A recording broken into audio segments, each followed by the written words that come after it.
जो दिया हुआ है, ए compound H2X with molar weight 80 gram is dissolved in a solvent having density of 0.4 gram per ml. Assuming no change in volume upon dissolution, the molality of a 3.2 molar solution is. देखिए ये JEE advance का question है, but बहुत ही easy question है, ठीक है। और ये ऐसे है भी बहुत पहले का क्वेश्चन, ठीक है, 2014 का है, तो बहुत ही इजी है। देखिए क्वेश्चन को ना सॉल्व करने से पहले एक दो बार पढ़ लेना चाहिए, तो उसको पढ़ लीजिए कि क्या क्वेश्चन दिया हुआ है, क्या क्या दिया हुआ है, तो इससे ना सारे फॉर्मूले आपके ब्रेन में चलने लगेंगे। तो एटलीस्ट 2 बार क्वेश्चन को पढ़ें। एक compound H2X with molar weight 80 ग्राम। देखिए मोलर वेट जो दिया हुआ है वो कितना दिया हुआ है, 80 ग्राम। किसका, एक कंपाउंड का। Dissolve in a solvent having density 0.4 ग्राम पर ml। इसका मतलब मोलर वेट दिया हुआ है, मोलर वेट कितना दिया हुआ है, 80 ग्राम। डेंसिटी ऑफ सॉल्वेंट जो दिया हुआ है, डेंसिटी ऑफ सॉल्वेंट 0.4 ग्राम पर ml, ये दिया हुआ है। सबसे इम्पोर्टेंट पार्ट ये जो दिया, no change in volume upon dissolution. इसका मतलब हम लिख सकते हैं volume of solution equals to volume of solvent, approximately कर लीजिए, ठीक है, वॉल्यूम ऑफ सॉल्वेंट, ये हो गया। अब यहाँ पे मोलैलिटी ऑफ ए 3 पॉइंट, इसका मतलब हमें जो कैलकुलेट करना है, कैलकुलेट क्या करना है, देखिए कैलकुलेट हमें करना है मोलैलिटी ऑफ, ये हमें कैलकुलेट करना है मोलैलिटी m। तो सबसे पहले m के लिए फॉर्मूला भी लिख लीजिए। चलिए मोलैलिटी इक्वल्स टू जो होता है वो होता है number of moles of solute upon solvent in kg। देखिए ये फॉर्मूला होता है स्टेप बाय स्टेप। इसके बाद देखिए यहाँ पे जो दिया हुआ है 3.2 मोलर सॉल्यूशन, इसका मतलब मोलैरिटी दिया हुआ है, मोलैरिटी कितना दिया हुआ है, 3.2। चलिए इसके लिए भी फॉर्मूला लिख लेते हैं कि मोलैरिटी इक्वल्स टू क्या होता है। तो देखिए number of moles of solute upon volume of solution in litre, ये दिया हुआ है। तो अब इससे आइडिया आपको मिल जाएगा कि क्वेश्चन क्या क्या रहा है, हमें क्या सॉल्व करना है, कैसे कैलकुलेट करने हैं। तो देखिए मोलैरिटी इक्वल्स टू हम ऐसा लिख लें 3.2 अपॉन 1 लीटर, क्योंकि कैलकुलेट करने के बाद क्या आ जाएगा, 3.2 आ जाएगा, ठीक है, 3.2 ये हो गया। तो यहाँ से आप ये समझ गए कि हमें दिया हुआ है क्या है, number of moles of solute, number of moles of solute 3.2। और ये जो आप देख रहे हैं 1 लीटर, ये क्या है, volume of solution, volume of solution in litre दिया हुआ है। इसका मतलब volume of solution equals to 1 litre, और 1 लीटर इक्वल्स टू आप क्या लिख सकते हैं, 1000 ml। अब क्वेश्चन पे आ जाइए। क्वेश्चन में क्या कह रहा था, volume of solution approximately we can say volume of solvent. तो देखिए, तो अगर हम ऐसे लिखे volume of solution, volume of solvent, इसका मतलब ये भी क्या हो जाएगा, volume of solvent equals to 1000 ml, ठीक है। तो हमें जो मोलैलिटी में मास कैलकुलेट करना पड़ेगा, सॉल्वेंट इन kg, ठीक है। तो देखिए सॉल्वेंट का मास, तो मास ऑफ सॉल्वेंट क्या हो जाएगा, mass of solvent volume into density. So volume हो गया 1000 ml इंटू डेंसिटी। देखिए डेंसिटी दिया हुआ 0.4 ग्राम पर ml, 0.4 ग्राम पर ml, ml कैंसिल। सो लिख सकते हैं 1000 इंटू 0.4 ग्राम। देखिए इसको भी कैलकुलेट कर लीजिए तो हो गया 400 ग्राम। अच्छा केजी में कह रहा है तो इसको केजी में कन्वर्ट कर लेते हैं।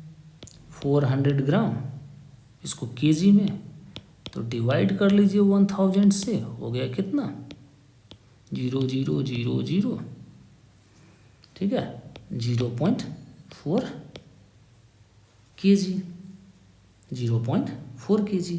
अब यही हो गया ना मास ऑफ सॉल्वेंट।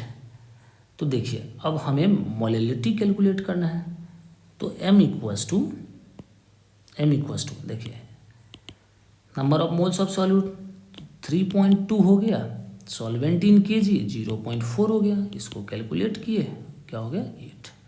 तो ये हो गया हमारा फाइनल आंसर। तो बहुत ही सिंपल क्वेश्चन था ये, ठीक है। तो इसी तरह से देखिए समझिए, ठीक है, और इसी तरह से धीरे धीरे करके नंबर ऑफ क्वेश्चंस बढ़ते जाएंगे। तो देखिए नेक्स्ट क्वेश्चन की बातें कर लेते हैं। ये क्वेश्चन जो है ये भी जेईई एडवांस का है, बट मेरा एक ही कहना है कि क्वेश्चन को पढ़ें, 2-3 बार पढ़ें फिर जाके सॉल्व करें। देखिए यहाँ पे क्या दिया हुआ है, the mole fraction of a solute in a solution is 0.1 at 298 K and molarity of this solution is the same as its molality. Density of this solution at 298 K is 2.0 gram centimeter per cube. The ratio of the molecular weight of solute and solvent, ये हमें calculate करना है।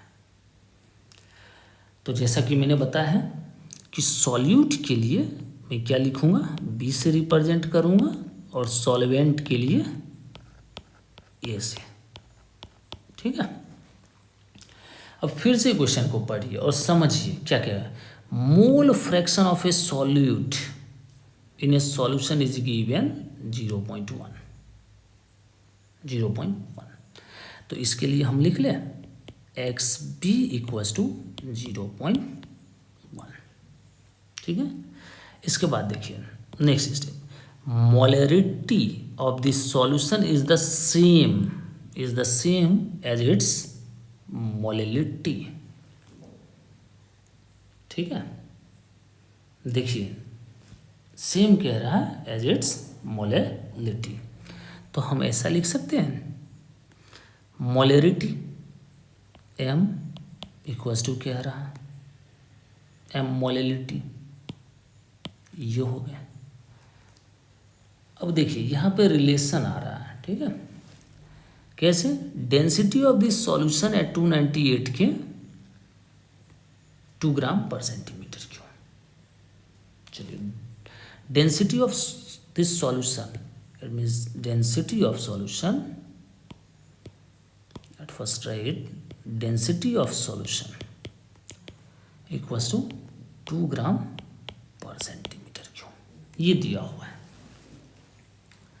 तो सबसे पहले mole fraction, तो एक बात आप समझ रहे हैं कि मोल फ्रैक्शन में XA plus XB equals to क्या हो जाता है 1, क्योंकि देखिए यहाँ XB दिया हुआ है और B सॉल्यूट या सॉल्वेंट, इसका मतलब हमें मोल फ्रैक्शन A का भी देखना पड़ेगा क्या है। तो XA plus 0.1 equals to 1, so XA equals to लिख सकते हैं 1 minus 0.1, so XA equals to 0.9। चलिए ये बातें हो गई फर्स्ट स्टेप, ठीक है। अब देखिए एक चीज़ जान रहे होंगे, मोलेलिटी एंड मोल फ्रैक्शन का रिलेशन। देखिए तो मोलैलिटी और मोल फ्रैक्शन का जो रिलेशन है वो क्या है, X P into 1000 upon X A M A, okay, X A M A. तो ये क्या हो गया, रिलेशन हो गया। तो बहुत ही सिंपल सा है। देखिए अब इसको क्या करना है, m इक्वल्स टू, देखिए एक्स भी दिया हुआ है 0.1 into 1000, X A 0.9 M A. अब इसको ऐसे लिख सकते हैं, m equals to 1000 by 9 M A. चलिए इसको फर्स्ट मान लेते हैं, इसलिए क्योंकि देखिए मोलैरिटी और equals to molarity equals to molality है, क्वेश्चन में दिया हुआ है। अब देखिए डेंसिटी दिया हुआ है, इसका मतलब यहाँ से मोलैरिटी के लिए कौन सा फॉर्मूला यूज करेंगे, देखिए तो इससे रिलेटेड निकालिए फॉर्मूला। तो मोलैरिटी इक्वल्स टू क्या होता है, X P into 1000 into D upon X A X B plus X X A M A, यार लिखिए X A M A plus X B M B, ये फॉर्मूला होता है। अब मोल फ्रैक्शन एंड मोलैरिटी के बीच रिलेशन है, ठीक है। अब देखिए इस रिलेशन के बेसिस पे हम कैलकुलेट कर लेते हैं मोलैरिटी।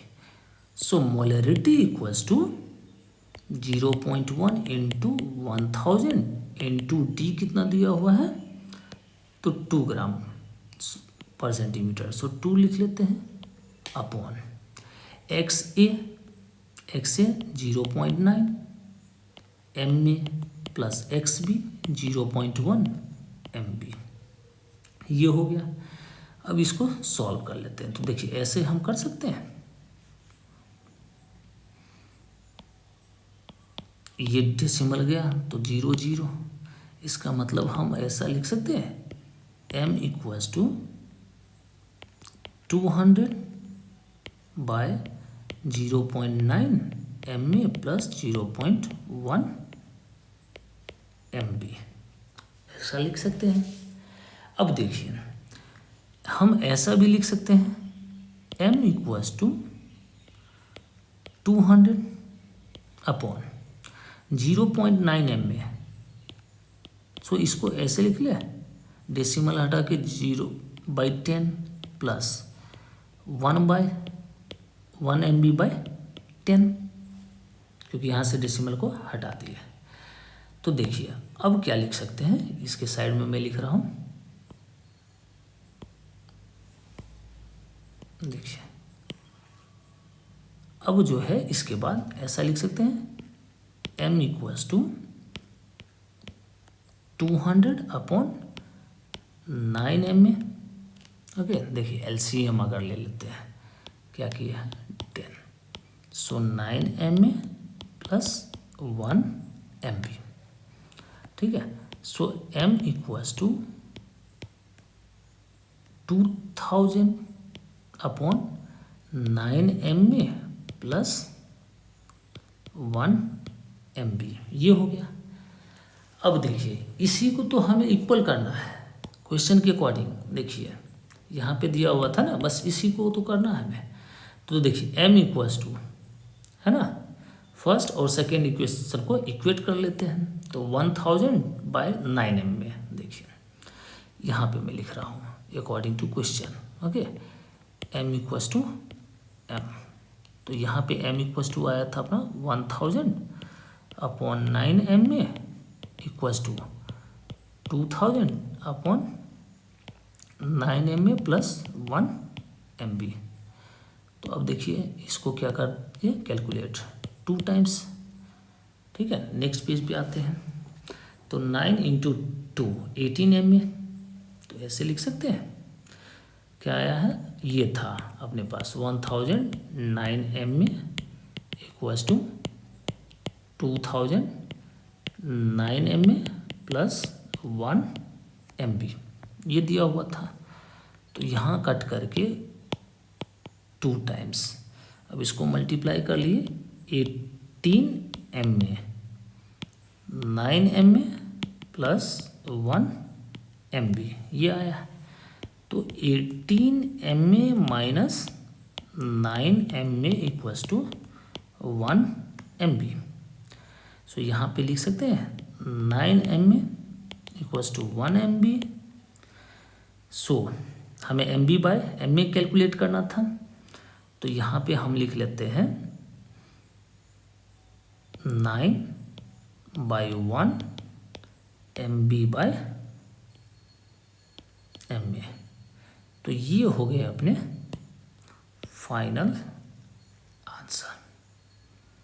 ठीक है, तो इसी तरह से क्वेश्चन को सॉल्व करते रहिए, सीखते रहिए, समझते रहिए।